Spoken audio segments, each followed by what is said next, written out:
Just kind of wanted to talk about what's hot in the mountain bike world. Um, might try and do one of these every month or so. And yeah, there's a lot of new stuff getting released right now. I guess it's springtime, new year, new products. But I think maybe the first one we can start off on is the Pivot Switchblade. Or I think it's an example of something we're going to see a lot more of from bike companies, given that the industry is kind of struggling right now. Because from what I can gather, the Switchblade is essentially the same carbon frame with updated links. And they may have done a rear triangle. I don't know enough to say that for sure, but you just look at it and it looks like the same bike. And there are legitimate updates, and it seems like they've done a good job of what they can do with that platform. But at the same time, I do think it's interesting that it's for a company, the biggest expense with bringing a new bike to market is the carbon molds. And the more bikes you can pump out of the same carbon molds, it's way more economical and way more profitable to do that. So for Pivot, it's a huge win if they can come out and essentially release a new bike while doing some magic with the links and keeping the same carbon molds.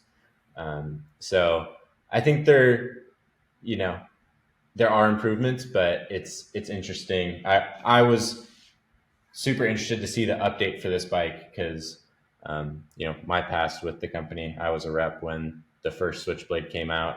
So I was interested to see the follow-ups. So for this to be like an update was a little disappointing, but yeah, I think it's just an interesting play given where the industry's at right now. BNG. It's like a BNG. Suzuki. No, I'm kidding. Whole new graphics. Oh, bold new graphics. Yeah. No, I mean, honestly, like I don't think it really changed that much. So it's hard to say much other than what's been Yeah. said. Um, Yeah. I think one thing that was funny, and Pink Bike was bold enough to point this out too, is that they claim size specific chainstay lengths as in the marketing material. And I think the difference between the chainstays between the medium and large is literally 1 millimeter. And then, it's maybe a few more for the extra large and the small in between those sizes. But that's maybe a bit of a stretch if you really want to market that to people. it's extremely specific sizing. Yeah, yeah. Maybe you can get a little bit more specific, and we can go from there. But 1 mil doesn't make me feel that special. Yeah, Good on I think Pink Bike for stating that. yeah. I was wondering if they were going to bring it up, but the Pivot demo driver is going to be in town uh, in Northern California, so I think there's a good chance I'll actually get to ride that bike. And sorry for the noise, but yeah, that's an example of a bike that for me performed super well if you set it up like aggressive over the front on my home trails that are pretty flat and nothing too steep or aggressive. Like that bike was super awesome, but as soon as you got it into steep things, that position to be over the front and get the front end of grip is really not a place you want to be when things get rowdy. So then you end up having to like fight one way or another. So I'm sure the updates helped, but like we said, the DNA of the bike is the same if it has the same front and rear triangle. There's only so much you can do. Um, and then piggybacking off our last conversation where we kind of mentioned a lot of things, the balance of the bike, uh, chainstay length when it comes to mullet, wheel setups, and all that. It was funny that the Canyon Spectral CF came out, a week after that conversation, and it was almost like an antithesis to everything we talked about. So that's another. And I don't know enough about Canyon. I haven't paid enough attention, but it also seems like it could be, progression, not a whole new bike. I'm not sure if any parts are reused. That could be a stretch. I don't know enough to really speak about that, but I will say though, did you watch Brayden Bringhursts' new video? I did. That guy's extremely talented at good bikes. Yeah, dude, that was super impressive. There was a lot of little things he did that were super insane, and I think that goes to show too. It's a bike that both of us aren't super stoked on, but you watch that video and Brayden makes it look really, really good. So I think watching that video too, it's clear he rides that bike super over the front. He's super hinged at the hips. His head is like over the handlebars a lot of the time. And I think that's what I've noticed with those bikes with geometry like that is like, that's how you have to ride them. You can't mess around with not being over the front. Yeah. So you can ride them well. It just takes that level of commitment. And, for me, that's a more challenging way to ride a bike for me personally, but obviously it can be done at a super high level.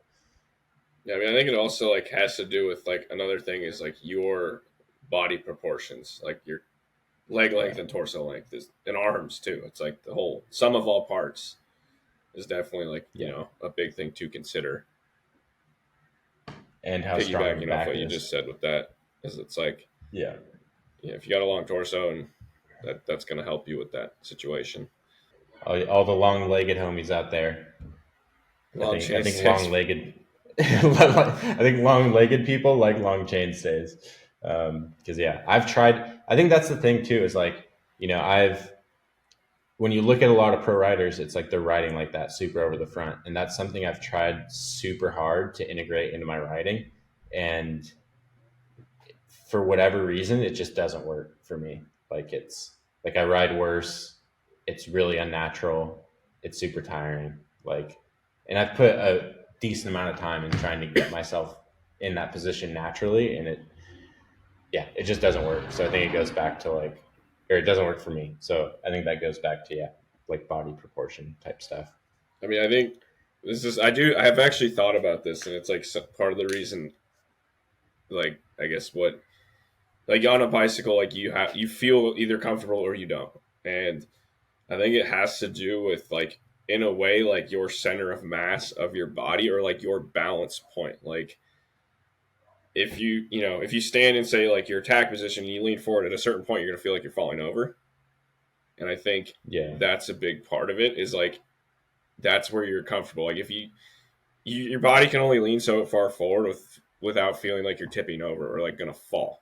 So like if your body position on the bike is making it feel like you're falling over, like you're not going to be comfortable. So that's where I think like bike fit is like it's so personal because like I mean like you can look at a picture and be like, oh, like that, that's right or wrong, because like there are kind of some basics that I think can be, like you don't want your bars too low, too high, but also there is a level of feel to it because like everyone's going to have a different point of like, I feel like I'm tipping over, I'm going to fall. So like nobody wants that. It's just like, so that's something like if you're too far over, you're like, well, I feel like I'm falling.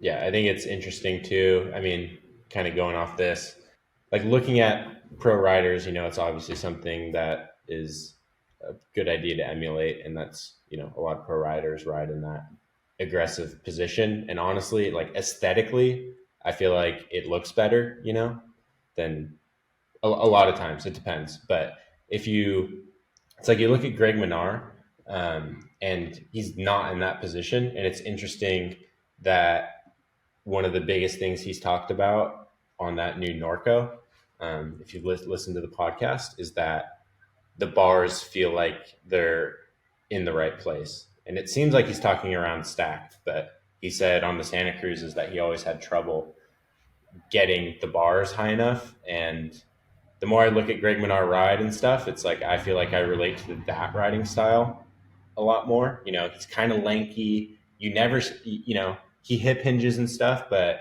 it just looks a lot different when you compare it to someone like, I don't know, Richie, Loic, just a lot of the low, head over the front sort of dudes. But yeah, it's interesting to hear Greg talk about, kind of bar height, stack height, and how that's something he's even struggled with a lot. Yeah, I feel like historically that he's run a ton of like stem spacers like on bikes. He would always have like a large. He'd have a lot of stack on his bikes. I think you go look back and it's always like, dude always would run just a healthy amount there, and it's like, And the other thing too is on his V10s he kept having like longer and longer rear ends made towards the end, like for sure. And like he clearly knows what he's doing. Like he's, he'll probably win a race again, or who knows, maybe multiple. But like if he's doing stuff, it's like, I think there's obviously very clear validity to it. I think it is interesting. Like apparently, like he clearly wasn't happy with that latest V10, or it seems that way. It was kind of hard to tell if he was, at least from my take on the interviews, like if he was unhappy with the bike or really the team, because I feel like the team's changed a lot during like the past 3 years specifically. And I mean, this is coming from like, I have no knowledge or any leg to stand on when talking about this. This is just pure perception. Really, I feel like the thing that he kept referencing was the Fort William situation. He's the freaking GOAT. Like, to leave him up on the starting gate at Fort William, where he's won however many times before, without a bike for whatever reason, like that's pretty crazy that happened. What happened? And did you listen to that? I probably did, but I don't remember. Yeah, I think like rain rolled in or something, and they didn't have a fender for him or a elongated visor for the rain, so apparently they had to like send someone down the gondola to come back up, and they were like zip tying a fender onto his bike as he was in the start gate. And it was like the 30-second countdown, and he didn't have his bike in the start gate, and they like shoved him his bike like 10 seconds before he dropped into that run. Just as an observer, like the Syndicate I grew up with is clearly not what it is now. Like that makes me feel old. But yeah, like that, it's just different. Like I think at least my observation is like it used to be like, this is like a crew, but everyone's like unique and different. Now it's just like clone troopers. Not really. Yeah, a little bit. It's like it's same kit, same helmets. Like it just, I don't know. Like it is, as a rider, like as a bike rider, like you want to have like some individuality. Like I don't know. At least I feel that way. Like I don't want to. I feel like with that though, they've also, it's kind of been more individualistic in a certain way. Like there's no more team videos. I feel like there's a lot less like team content. Like it was always about how the team worked together, and how the team worked together was like really cool. And I feel like there was always a really cool team dynamic, but now it feels like there's Jackson. He's got all his Red Bull stuff, GoPro stuff. You see a lot of Jackson stuff. You see Lori stuff. And then you see a lot of Nina Hoffman stuff, but not a whole lot with the team. And Greg's last year is like when I feel like you saw almost nothing of the team sort of stuff. And I honestly wondered during that time, I'm like, I wonder what like the vibe is. Like, I wonder if it's good. I wonder if Greg is stoked or not. Because it's just, I mean, those old Syndicate edits, like piggybacking off like something me and Zach talked about a little bit, is just content that's a little bit more durable and isn't just insta bangers. Like I would look forward to those Syndicate videos. Like those were the sickest. Steel City Media Syndicate videos, however many weeks after the race or whatever happened, that stuff would come out, and they were badass, dude. Good. So sick. On that topic, though, apparently they're going to restart that. But I'm interested to see what it looks like. Yeah, honestly. On the Bowman Vital inside line. Was it bone? I think it was. Sweet. I'm here for it. That stuff was rad. Steel City crushes it. So I'm sure whatever they're doing, it'll be good. Sweet. I got kind of carried away there. Tangents. That's the point. Yeah. But I think what I was trying to say is Greg Minnar has long legs and he likes high bars and a long chainstay. So I fuck with Greg Minnar. Those new Mavens came out. You know, obviously we haven't ridden this stuff. We're talking shit. So like, if you want to join us in talking shit, and the shit we're talking is at least backed up with a bit of experience, then cool. But yeah, we're not trying to like make conclusions on things that anyone should take with any real seriousness out here. Yeah, on that topic too, like say you're, looking at a front rear center ratio of a bike, like it does, from experience, it does have a pretty telling story of its character. So like, yes, I agree, I haven't ridden said bike, but I do feel pretty strongly that I can make a educated guess about how it may or may not handle based on given information, because it's not like suspension kinematics aren't really going to change how it turns. So like that front rear center ratio, like where your body position's at, it's there. It's like kind of like it's a constant. Yeah, I mean, yeah, if I could ride every one of these bikes, it'd be cool, but that's not happening. So that only tells so much of the story. It's like you can have a bike like the Spire where the ride characteristic was actually pretty good, but then there's like so much more that goes into buying and owning a bike. And that's something I actually wanted to add to the switchblade, or the whole talk about pivot, is like I've always had a bit of an issue with pivot's geometry. And I think it's because they are designed in a certain place, South Mountain, Arizona, where you just ride a bit differently.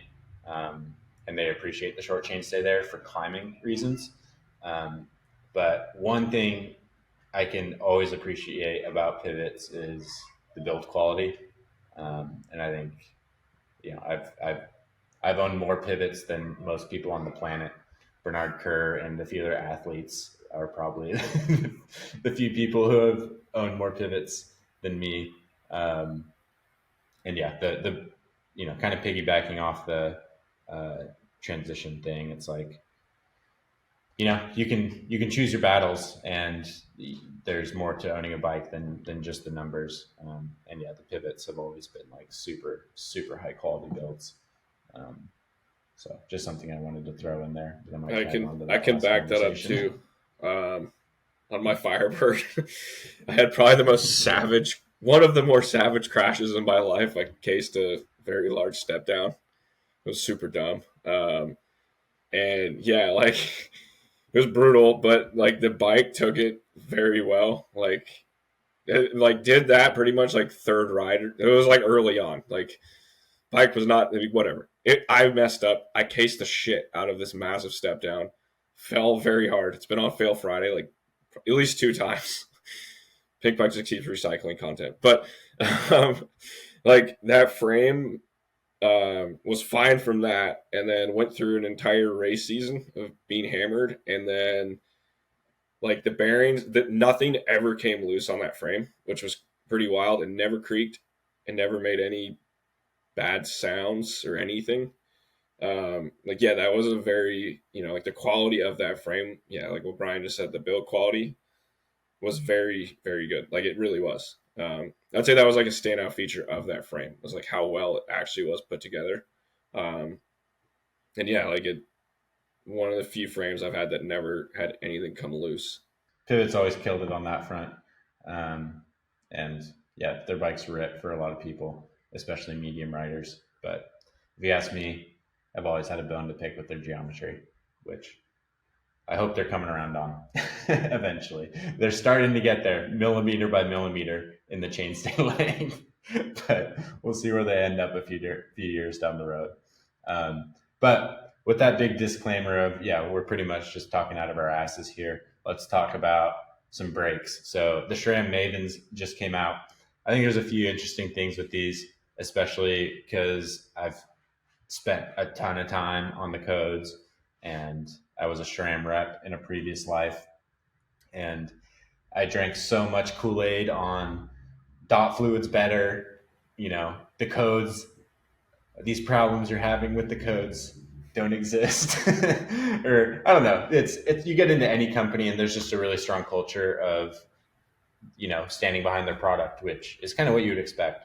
Um, and honestly, I think it's really badass that SRAM addressed the need for a stronger brake in their lineup and even went so far to, backtrack on like years of marketing stuff and years of product development and go mineral oil.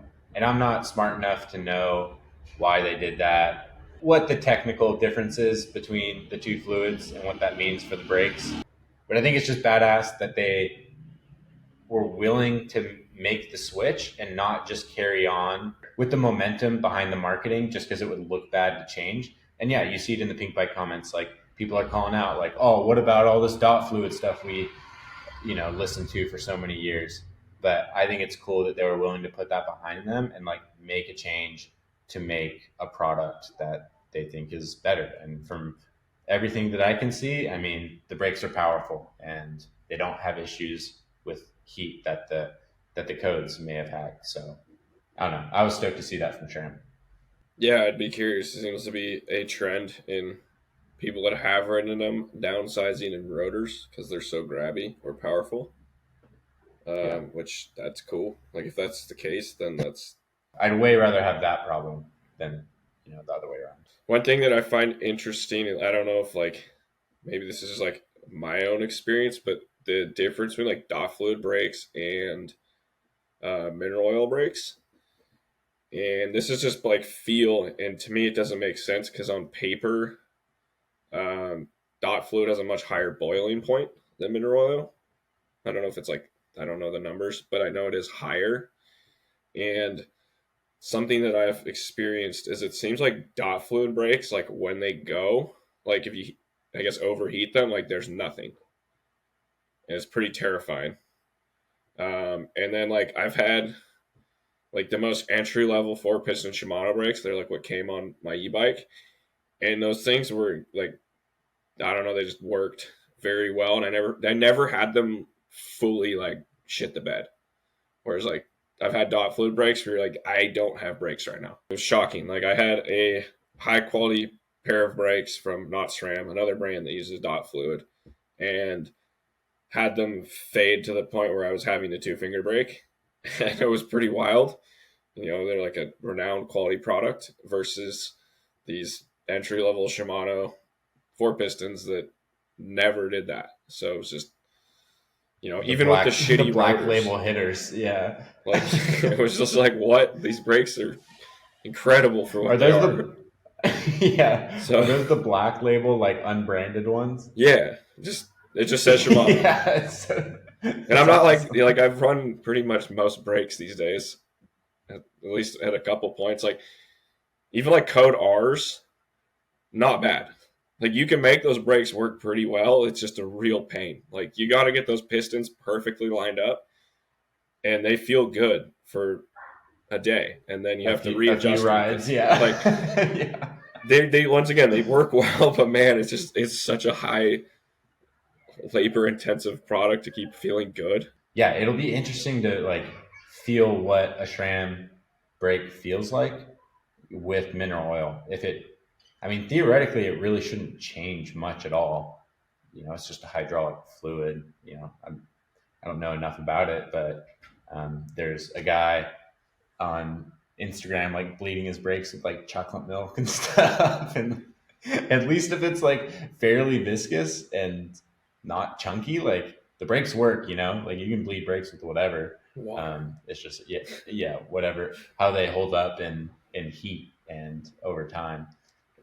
But yeah, it'll be interesting to see like if there's any different feel to these brakes just based on having that same SRAM architecture, but using mineral oil. Yeah, I'm stoked that those are out. I'll try and get my hands on a set of those because I've been wanting more powerful SRAM brakes for a while. Be interesting to try a brake that's marketed as very, very powerful.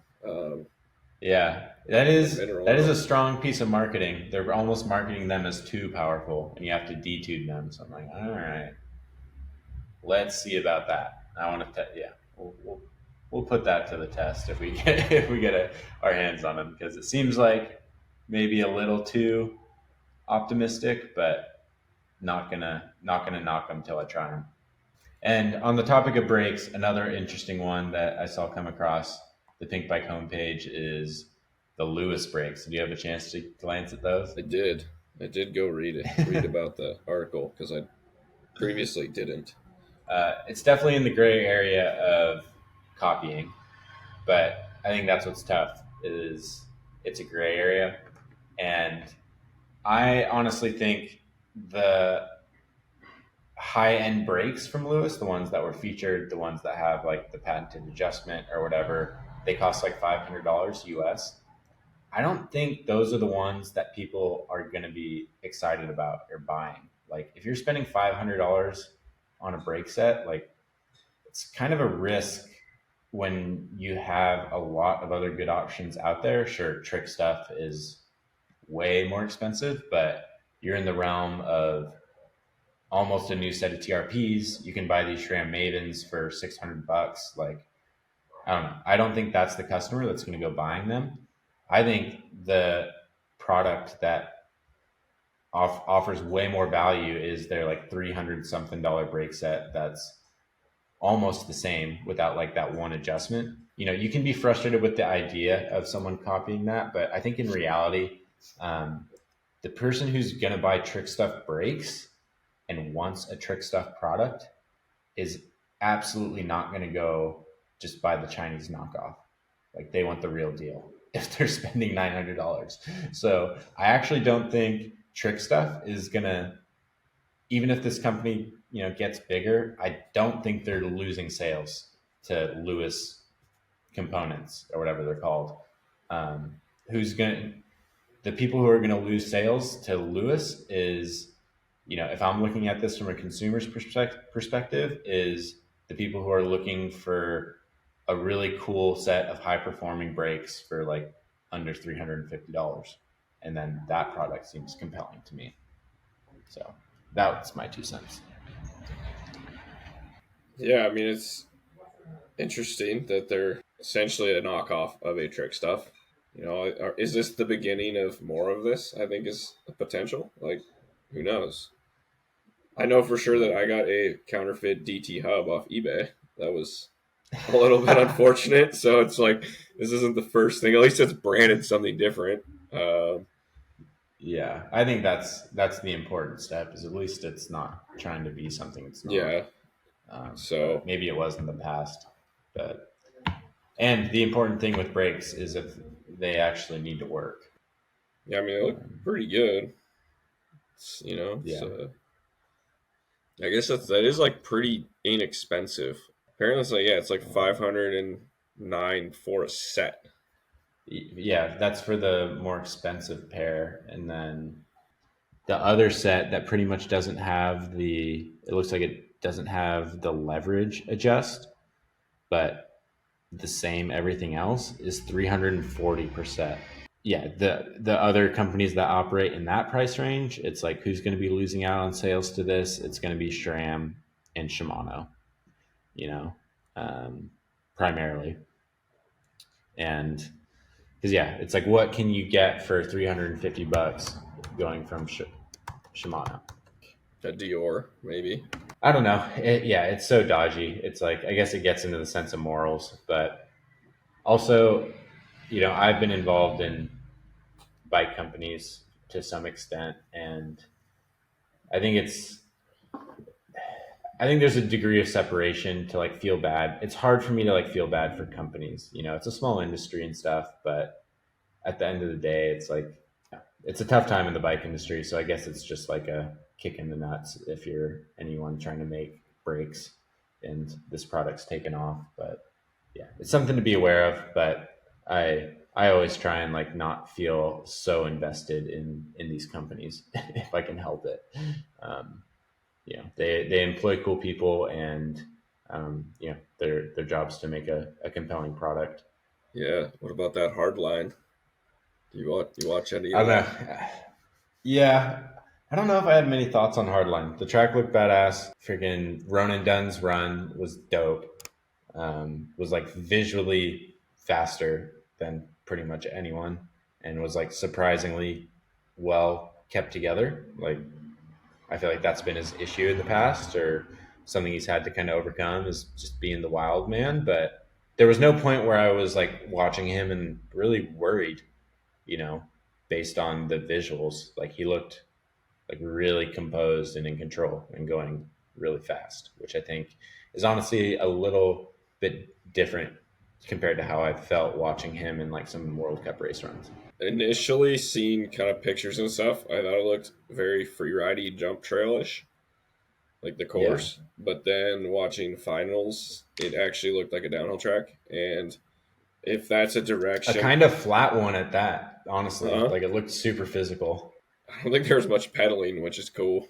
It definitely Yeah, got rough. It's almost like the big features are a break in between. Like just seeing the progression of that, I guess, genre of racing. I mean, it's downhill racing, but it's just like the original one had crazy, like difficult. I mean, it was hard. Like the features, like there was that hip jump thing, step up over the rock wall that ate a bunch of yeah, people because it was so gnarly. It was like BMX traily, but on a downhill bike. And yeah, like to me, the original Hardline, it seemed like like size wasn't the focus. It was like let's make this like super difficult to ride, yeah, and it doesn't need to be yeah, massive. And then now it's gone the direction, which is probably like to the average viewer that it's probably not as impressive. And I imagine that's why it went the direction. And it's like it's cool. Like that stuff is huge.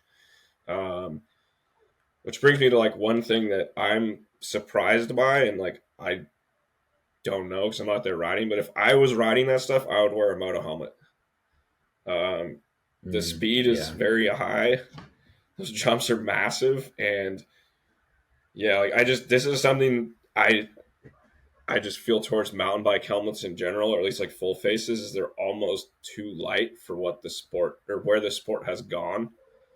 And I don't design helmets and stuff and test them, but it's just that's just my feeling. You know, like you go from say a D2, I think it was crazy light and like honestly kind of sketchy for as fast as people went in them, and then like a D3, which is like a good jump, and then like the D4, I felt like was like almost the same weight. And to me personally, like I'd rather have a slightly heavier helmet that's like I just have more confidence in. And like if you could somehow kind of have an in between, like obviously not a full moto helmet, and like I have that full 10, or I think that's what it's called, and it's like that thing is scary light. And I like to me personally, I'd be okay with a little bit heavier helmet that just feels a little bit more safe. And then like you go to hardline and it's like I would want a moto helmet for sure. So that's just one thing that surprises me watching that. I mean, I guess when you're riding those features, you're not thinking about crashing, but I mean, you can't, but it is a potential. Yeah, yeah, it's. I mean, it's a tough topic, and I'm by no means an expert.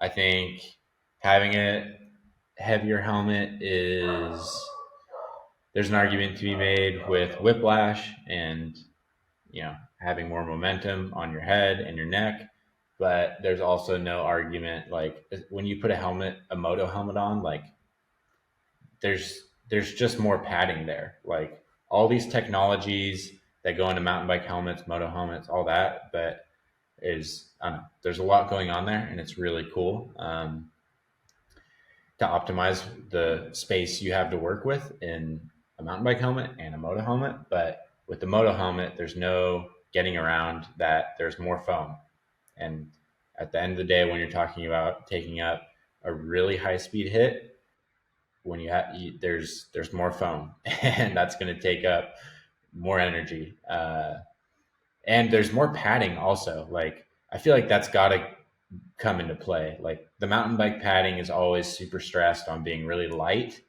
and ventilated, which is really nice when you're pushing hard and you're not going that fast. You're not getting the air in there. So I'll be the first one to complain about a full face helmet that's too hot. But with the Moto helmets, it feels like your head's being caressed by way more padding, and that has to help.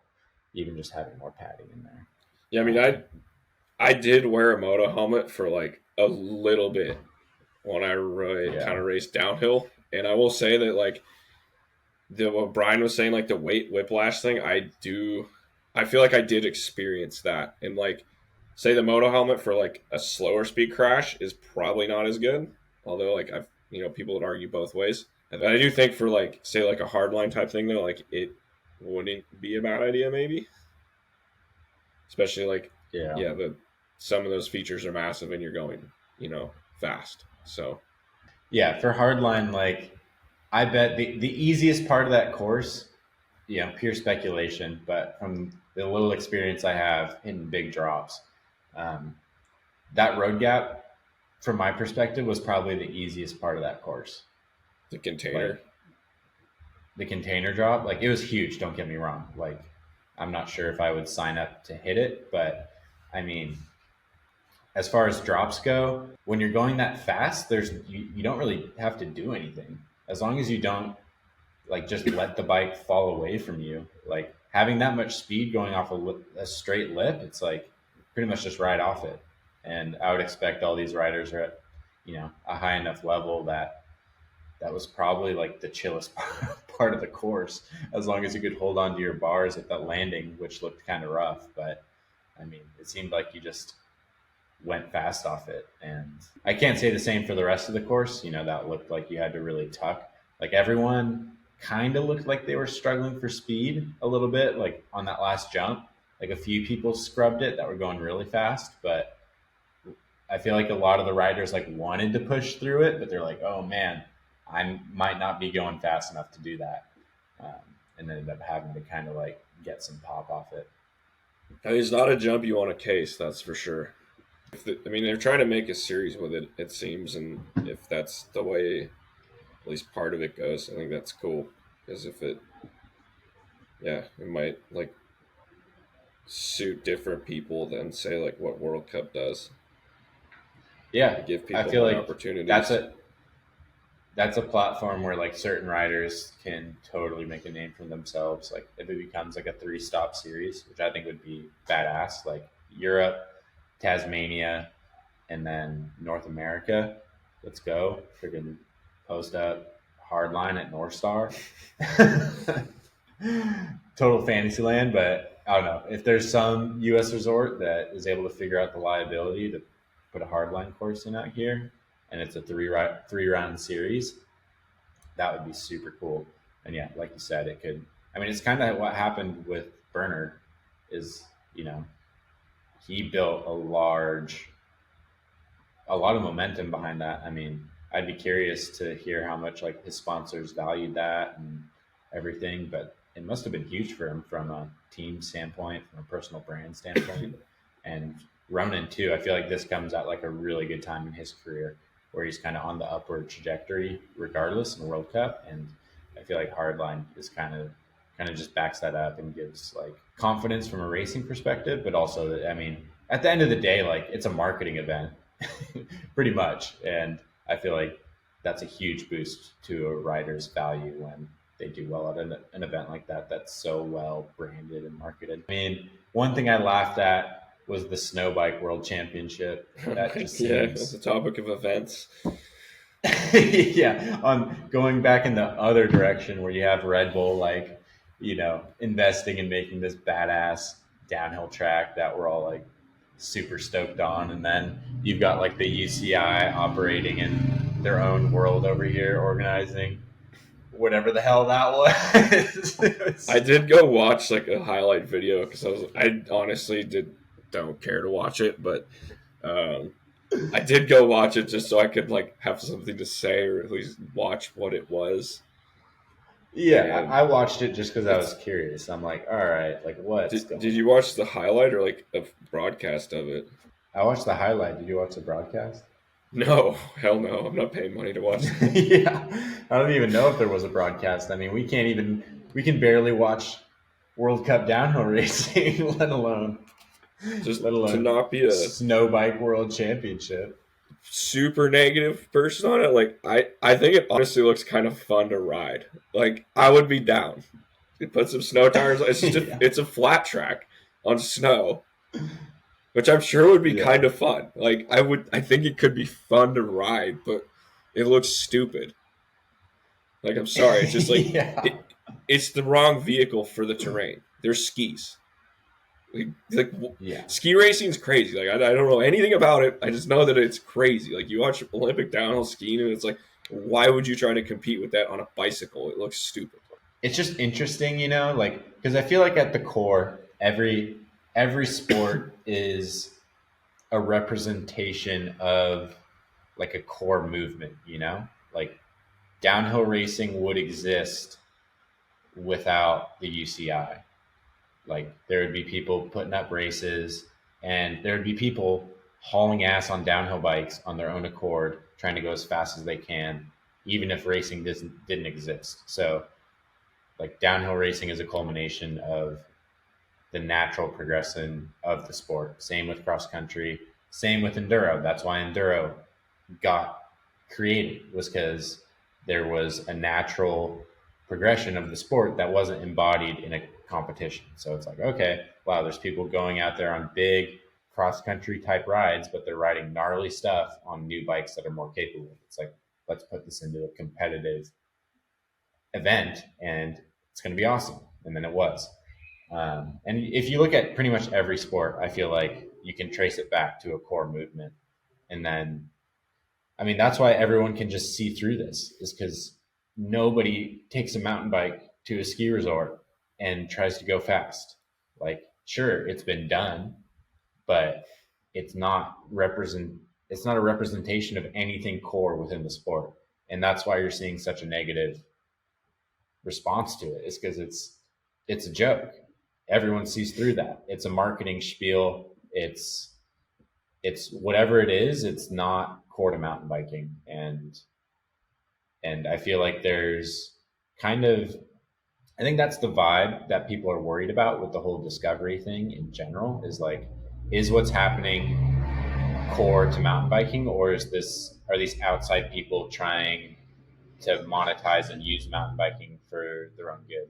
And you know, I feel like that question's still up in the air. Obviously, things happened this year that the riders weren't stoked on. It was harder to view, but I still think the verdict's still out on that. You know, we'll see in a few years. But I mean, the snow bike thing is just so blatant and hilarious and kind of pathetic that that's why people are upset. What was it? Ride Companion with Rob Warner, which if no one's listened to, listen to it. Very good podcast. They talked about it, and his kind of take on it was like, well, you can't put downhill in the Summer Olympics because you'd have to can, I think, one of the cycling disciplines in order to do that, to make room for downhill. Like, and the Olympics aren't going to do that, which is, I mean, it is what it is. So their attempt here is to, I believe, and this is what they said, and it makes sense, is that to get downhill in the Olympics, or like gravity downhill bicycling, they have to somehow put it in for winter. But is it worth it though? No. Like, it's a bad look. I think if downhill, if you can, like, you know, wave a wand and put downhill mountain biking in the Winter Olympics, I think that's a bad move. And it seems like a stretch to even make that happen. But yeah, that's got to be a net negative for the sport. I mean, even if you were to put like downhill in the Summer Olympics, like, I feel like the sport's fine. It could be horrible. It doesn't. It doesn't need it. Like, and this topic has been brought up like throughout my lifetime. Like, this isn't the first time. I'm not that old, but like, it's been around, and it's like, downhill in the Olympics. That'd be sick. And like, yeah, if it was done right, absolutely, it would be amazing. But if it's done half baked, then don't do it. Yeah, God, yeah, it's so backwards in so many ways, you know. Yeah, it's funny, and it's like cool. Yeah, just a bunch of random dudes. That, you know, it was funny that no one, like no downhill guy or big name, like won it. It was, I mean, cool for the people who won it. Honestly, like that's sick. You took the opportunity. I would have been right there with you, drilling spikes into my tires and going for the world champs, 100%. But it's just funny how, like, yeah, I mean, people that I've never heard of won it, and yeah, I think Vinny T was like up, like he was up there, like free ride dude is sick. I mean, he shreds, like where he lives and rides, like dude can ride very well. But yeah, I mean, that's the snow riding that looks fun to me, is about 2 to 3 inches, maybe 4, on some loamy trails that don't have steep rocks hiding under there for you, and they're steep. Man, that looks cool. Oh, actually, this is a good chance to tell a funny story. So I've actually took my downhill bike to Bend, and I was like, maybe it was during the winter, I think, or maybe the fall, I don't know. But I was like, oh, maybe there'll be some trails open or whatever, but it was way too snowy. So my family was going sledding, and I took my Scott Gambler with my X Fusion forks to the sled run. And I was actually like, there was like a slalom, you know, saucer run that was like packed in enough that I could actually ride down.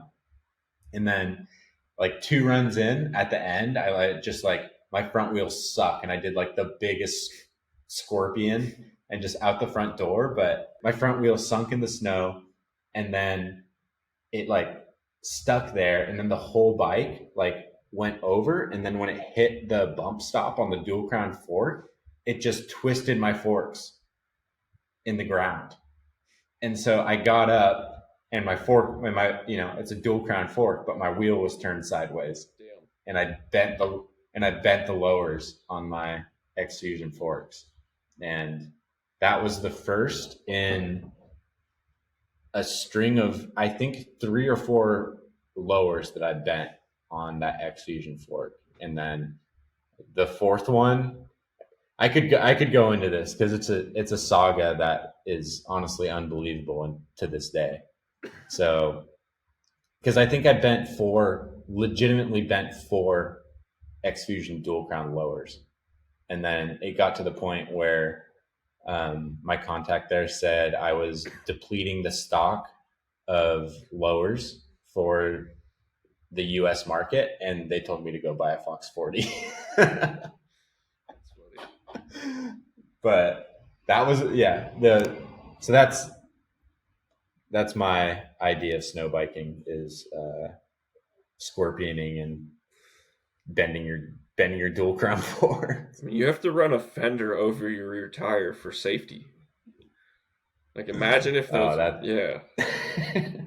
Like, I landed on a Nevagal once. My first time in North Star. I got kicked off the bike and landed behind the seat and rode the tire for a little bit. Like, that was horrible. And I just imagine, like, I mean, obviously they've run a fender for reasons, but yeah, like, it's UCI should invest that money elsewhere. Yeah, that's really sad to think about, honestly, is like, I guess that's where it's kind of like a kick in the nuts, you know, is like, there's that going on, and then the riders have been asking for like new downhill venues, and there's so much that could go into the sport. And I feel like it's been, without knowing, it just seems like the vibe from riders and race organizers and everything, just the vibe I get is that it's pretty underfunded by the UCI. I mean, just take a look at the prize money. It's pretty bad. Send your life for, I guess that $1,200. I guess that really sucks if you're a top downhill rider and you're like, wow, that's sick that we have snow bike world championships, but damn, wouldn't it be cool if I got paid more than a couple €1,000? Highest level on the planet. They're like, here's like a couple grand. Okay. Thanks for putting on the show, bud. Like, circus monkey, dance. Yeah. Once again, it's obvious, like, people don't do it just for money, but like, you should get some compensation for like being that good at something, I think. I listened to the Tawny Seagrave podcast Gypsy did. Yeah. And I think that's one thing that she brought up that's honestly really obvious once you hear it or think about it. But it's, yeah, with any action sport, especially mountain biking, it's so passion driven that like people will do it for free. And in sports like this, most everyone is in it for the right reason, but that also doesn't mean that they should be undervalued. And it's just an easy situation for athletes to become undervalued if they're not really fighting for themselves, because most people are in it just to go race their bikes because that's what they want to do. And unfortunately, especially in this day and age, the whole social media and sponsorship game, talking to companies, that's a whole nother skill set. So yeah, riders have to be diligent on that if they want to get compensated appropriately. It's not just going to fall in their lap, because the sport's just not that big yet. Cool. Is there anything else? I mean, Gwin to Crestline. I think it is actually kind of interesting. Like, it took forever for him to, make that happen. Have his own bike company. Who knows? I mean, I just hope he's at the races. The way he went out last year sucked, honestly. Like, that was terrible. I don't know. I was really looking forward to a Gwin comeback. Not even a Gwin comeback, like whatever it was, I just wanted to see it, It seemed like he was on the road back. And yeah, I feel like as downhill fans, we got robbed out of that one. Dude, that section was so sketchy. Yeah, you couldn't pay me enough money to go balls to the walls through that section. The Swiss rocks are hard and unforgiving. Yeah, I know firsthand. So yeah, and the rider feedback on that track is never super positive. Like, that's not a track that looks fun to go fast on, and not all downhill tracks should, but I don't even like that looks just like a dicey place to race. It was interesting to hear Gwin talk about how like it's not even that hard to develop a good bike nowadays. He's like, yeah, I know the geo, I know the suspension kinematics. Like, he's like, this Crestline bike, it looks good. I haven't ridden it, but if we need to make our own bike, that's what we'll do.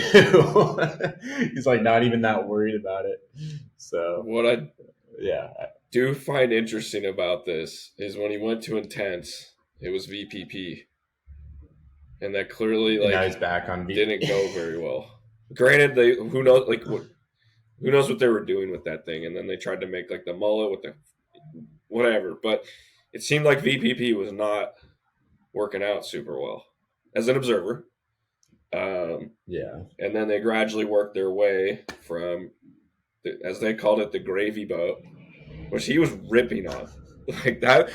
That's a bike I would it'd be sick to ride. I think that bike was cool. The one with the super long lazy head, big gravy boat in the down tube. I mean, I do have a bit of perspective on this just because I was staying with Dakotah during the prototyping phase of this, and let's just say there were a lot of broken gravy boats.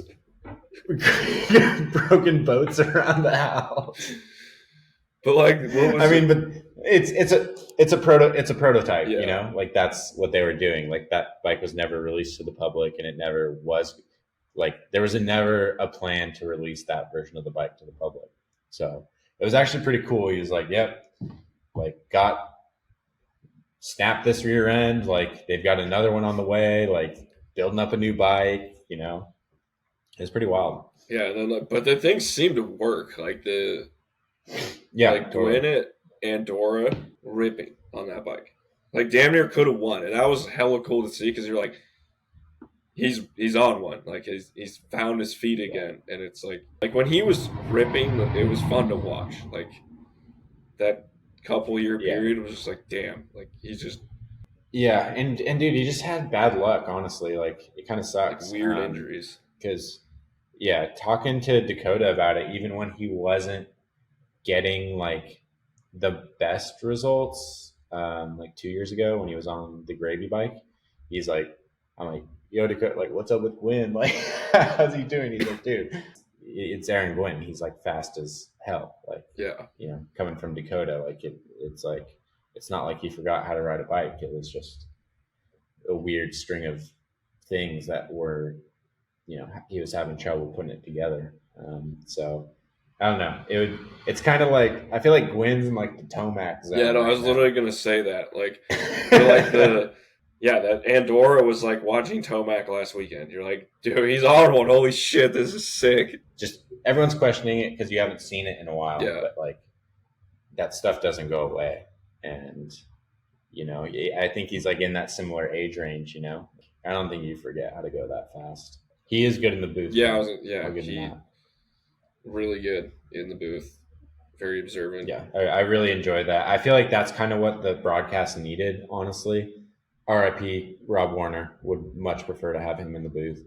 But with what we've got, I feel like it was good, but a little chaotic with Cedric and the other guy. I forget his name. Rick. I'm sorry. Rick. Like, it was honestly better than I thought. But I think with Aaron in there, I don't know. He's just like so on point with what he's saying, and everything he says is like really valuable. And then it allows the other two to piggyback off it a little more. So I think the whole broadcast benefits massively when Gwin is in there, and it makes me way more interested because Cedric has a lot of insight, but he's really excited. English isn't his first language, so it can get kind of hectic. And then, I just feel like the dynamics like a lot better with Gwin there. But I would way rather see him on the racetrack. Yeah. But he does do a good job in the booth. One thing that's kind of adjacent to this that I've kind of been like, I don't know, wanting to talk about is going back to Gwin and Dakotah's double podium at Val di Sole. In going back to staying with Dakotah, he was kind enough to like look at some of my GoPro footage for one of the Tennessee downhill races, downhill Southeast. And like the one thing he kept saying is like, it takes the most balls to use your brakes in an intelligent way. And he's like, dude, you're riding good. You're just like a little too eager. Everyone thinks it takes like the most nuts to sack up and go fast. It actually takes the most confidence and the most balls to use your brakes and have the discipline to use them in an intelligent way. I feel like that's exactly what I needed to hear at that time because I was rushing it. That's like a sign of an immature racer, is trying to go too fast everywhere, and then you just go slower. Watching Dakotah ride Val di Sole, that run to me is honestly one of the standout runs in recent history, probably just because it was a complete embodiment of the advice he gave me. And I do think the style in which he went fast in that run was completely different to pretty much anyone who rode that track, and from what I've seen in a long time. Because he was just like floating down that track, like taking better lines and not rushing it. But in the end, like he got third. I feel like how that run looked said a lot more than even the time, which was, obviously like really, really impressive. But I just thought that was, to me, that was like a complete embodiment of the advice he gave me. And yeah, that's something I struggle with in my own riding, is like braking accurately, or like it's hard. It's crazy. They're like, like that's something I've followed you plenty of times on trails, and it's like, Jesus, like where's he, like this whole braking thing, and like I'll try to like, you'll like pull through a turn or whatever, and then I'll try to like catch up, and then like in the catching up effort, you end up like blowing speed. It's this weird like, overriding. It's something it's still, it's, I feel like one thing e-bikes have helped with that is because you cannot overcook stuff. Like you have to actually learn how to brake correctly, or you just go off the trail. And that's, you can see it all over on trails actually. Like, oh, there was an e-biker who didn't slow down because there's just like a rut going off the trail, like down the hillside. You're like, oh, and it's like they didn't, those lines didn't exist before e-bikes. So it's like, it's wild the importance of correct braking, and like how, like that's really almost, like there's so many factors to going fast. It's maybe almost. But that's it. I think so. It's such a huge one. And I think once you understand that, it lets you interpret trails in like such a different way. And I feel like that's what you saw in Dakotah's run is like he was able to like take different lines and ride them with like such composure that it just made it look easy. And it's something that I feel like it takes, for me, it took years of doing the wrong thing to finally take a step back and understand a little bit more, but it's a step forward that comes from taking a step back first. You have to go slower to understand it. And I think it really helps following another rider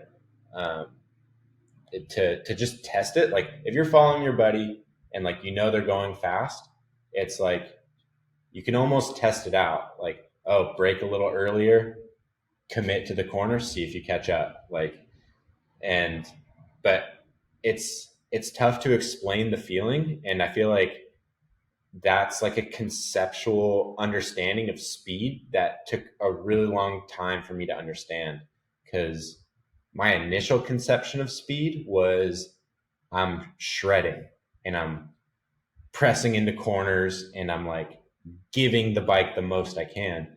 But through countless bad results and a few good ones that kind of just had me learn through experience, it was the conceptualization of speed that changed, and how that embodied itself in my riding is really through the braking, where just braking intentfully and then being patient enough to set up for the corners. And Dakotah's right. It just takes a ton of balls to trust that, because in a race run, like your instinct is to go and go now. But it takes a lot of confidence in your riding to be patient enough to use your brakes and use them properly. Very hard skill to work on and master. And I feel like, it allows you to play a lot more with lines, because if you're slowed down enough before the corner, now you have options. You can go inside, you can hit that rut, or you can skip that hole, you can set up. But if you're coming into it with a head full of steam, you're just going to go to the meat of the corner. Just get funneled. And then that, I think, and then once you start doing that, you probably are starting to like ride with your head down a little bit. And then, I don't know, it's hard to describe, but I feel like towards the end of my racing, I was starting to conceptualize, like the braking starts to mesh with looking ahead on the trail, and then that starts to mesh with better line choice, and it starts to mesh with, putting a whole race run together. And it's tough because it requires all those things to be fast. Yeah, it's something I've yet to figure out. It's still a mystery. Well, sweet. Thanks, guys, for listening. We might try and do this like every month and just talk crap on like whatever's happening in the mountain bike world. And if you enjoy it, that'll be tight. But either way, thanks, Nik. We'll chat again soon. And see you guys later. Have a good one.